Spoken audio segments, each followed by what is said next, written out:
안녕하세요, 올바름입니다. 이번 주 투자의 생각은 테슬라 FSD 베타 V12 및 FSD 중국 출시와 엔비디아 실적 발표에 대한 생각입니다. 테슬라의 미래를 말함에 있어서 가장 중요한 건 테슬라가 가진 비전 AI겠죠. 2024년 그리고 그 이후를 생각하면서 FSD 버전 12와 그리고 중국 FSD 런칭에 대한 생각을 정리해봤습니다. 우선 FSD V12는 엔드-투-엔드 모델의 전환입니다.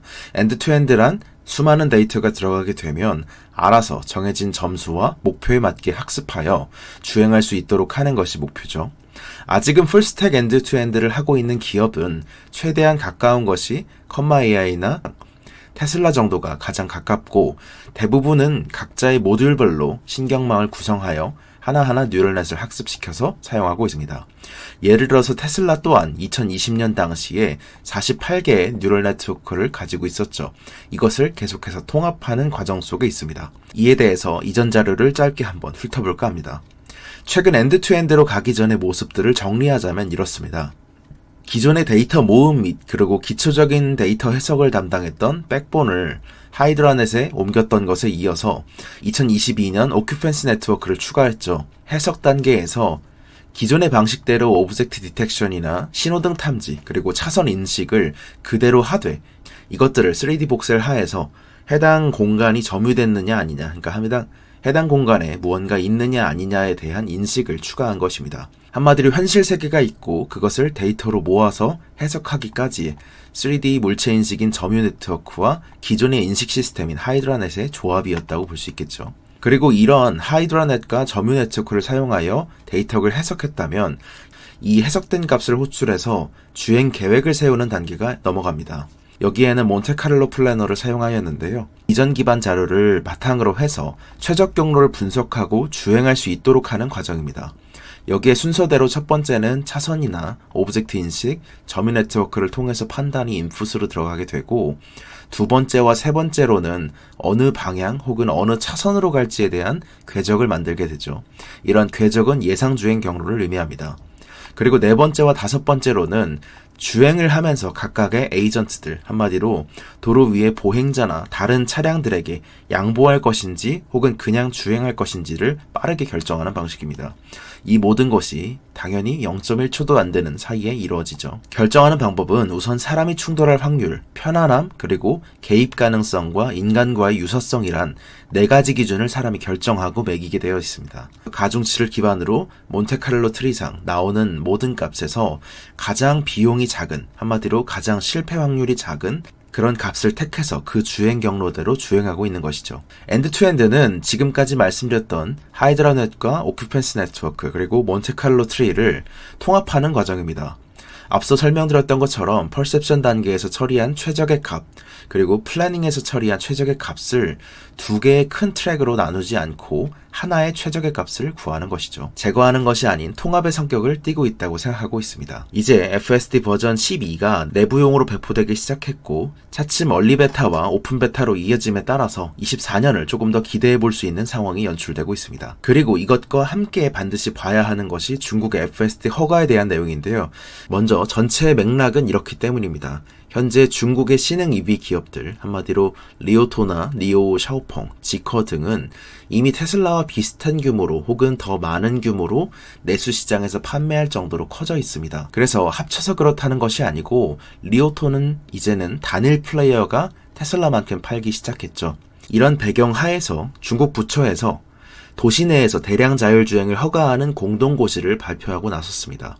사고 책임에 대해서 결정도 구분해주면서 이제는 24년부터 본격적으로 FSD 비슷한 것을 조금 더 실험적인 자율주행까지 할 수 있게 된 셈입니다.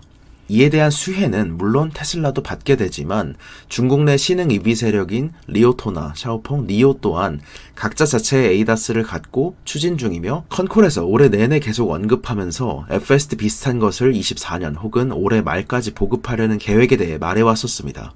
중국은 기존의 내연기관차 밸류체인에서 유럽과 미국의 주도권을 따라잡을 수 없었던 만큼 신재생과 전기차 시대를 통해서 에너지 자립을 이룸과 동시에 전기차 시대에서는 자체의 밸류체인을 모두 키워 앞서 나가겠다는 꿈을 꾸고 있죠. 그렇다 보니까 이에 대해서 언젠가는 이들이 테슬라에 대해서 허들을 놓지 않겠나 싶었는데 혹시나 자율주행 분야에서부터 점점 그렇게 변하지 않을까 싶은 생각도 들고 있습니다. 중국은 데이터를 국가안보 사항으로 놓고 데이터 수집의 적격성과 중국 내 데이터 관리 심사를 통해서 규제를 하고 있습니다.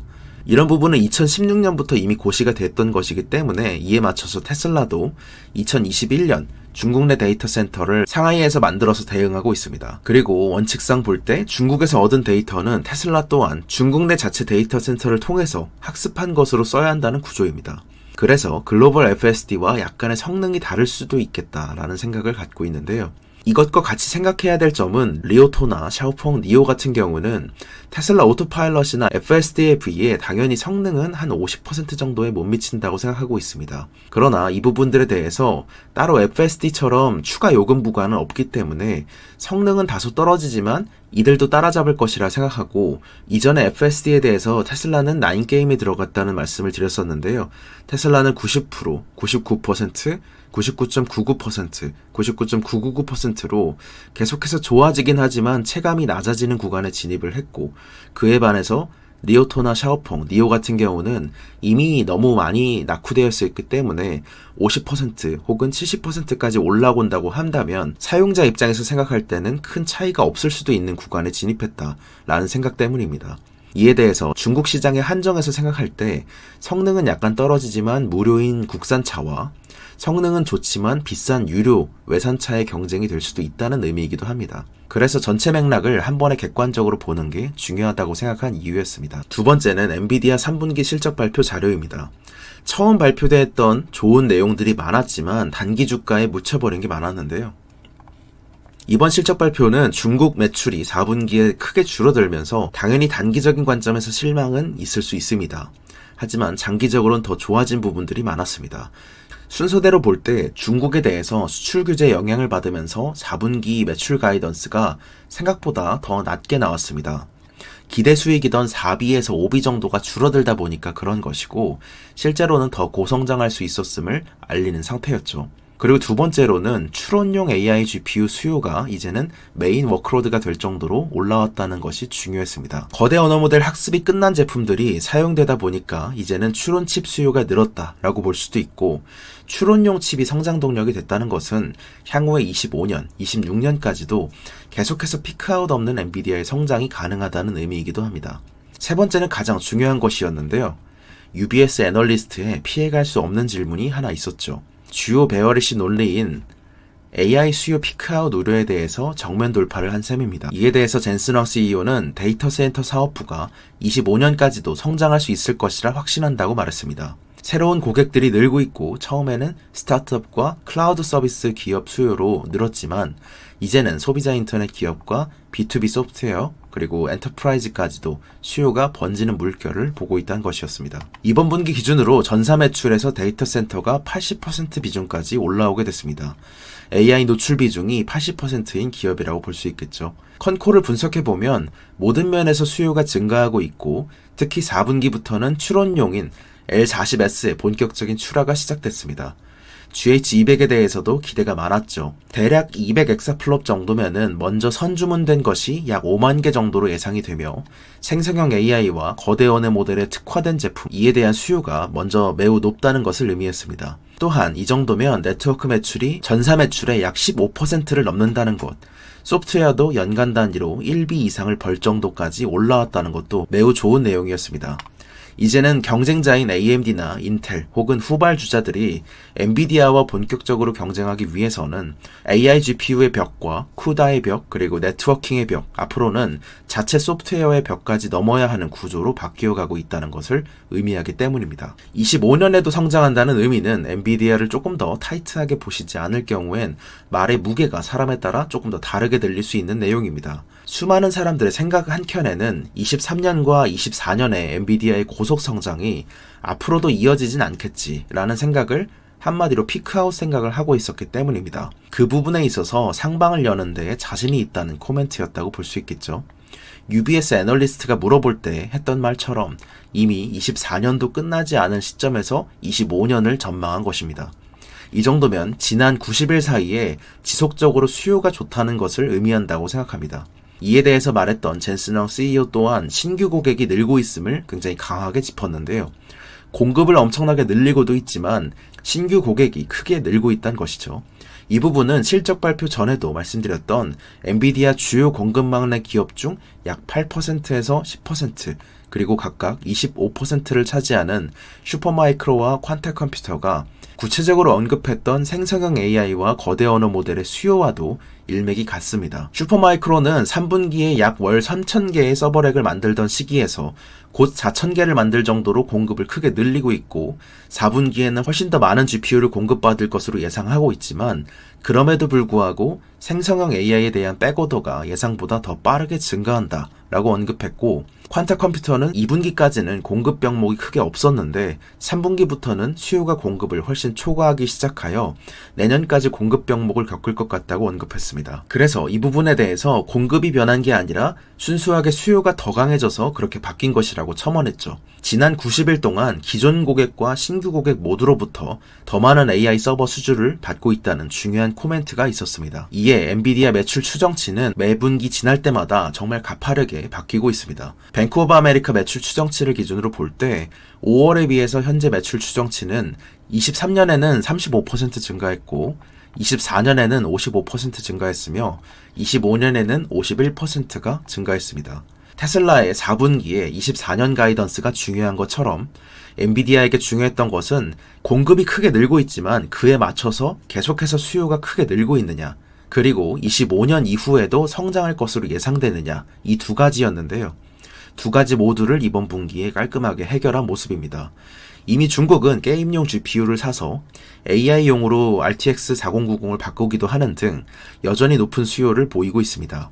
수요가 바뀌지 않았고 여전히 낮은 등급의 엔비디아 GPU까지도 살려고 하는 부분이기 때문에 중국에 팔지 못하는 부분은 크게 볼 때 한두 분기의 문제일 거란 생각입니다. 전체적으로 이번 실적 발표는 따라서 장기적으로 더 좋은 내용이 많았다는 생각이죠. 현재 네이버 쪽에서 준비해주신 이벤트로 11월 한정으로 신규 구독자의 경우 반값 구독이 가능합니다. 이번 주까지가 반값 구독 이벤트는 마지막입니다. 이번 주 네이버를 통해서 전해드렸던 독점 컨텐츠도 총 5개였습니다. 주간 전략 보고서를 발간하였고 22분 자료였습니다. 소비가 줄어들고 있지만 과하게 꺾이진 않고 있어서 연착륙 기대를 더하는 모습, 그리고 소비 우려를 자극했던 월마트 실적 발표의 실제 내용과 올해 미국에 지대한 영향을 미치고 있는 이커머스와 유통 광고업계의 테무 효과를 다뤘습니다.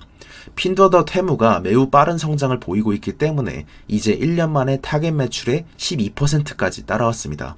이에 대해 수혜 업종과 피해 업종, 그리고 이스라엘 전황에 대한 코멘트와 빅테크 7개의 코멘트를 담았습니다. 두 번째는 노보노디스크의 3분기 실적 발표 자료였습니다.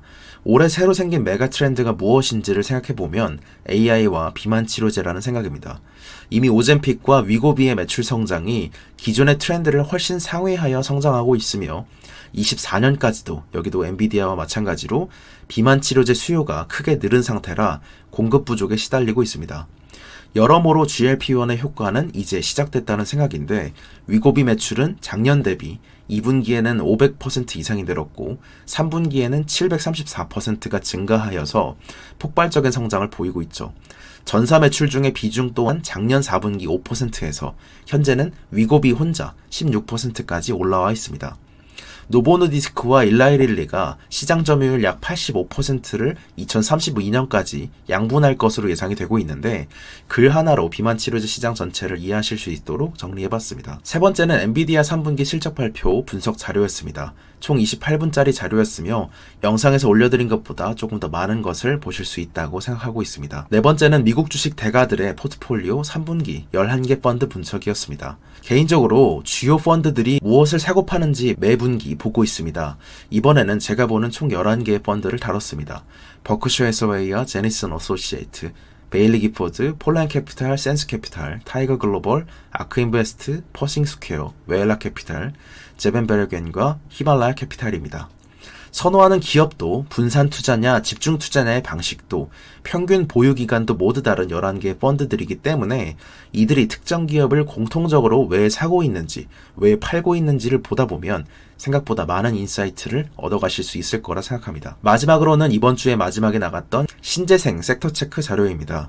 총 17분짜리 자료였고 최근 금리가 하락함에 따라 자동차 업종은 이제는 계속해서 나빠지는 구간은 끝났다.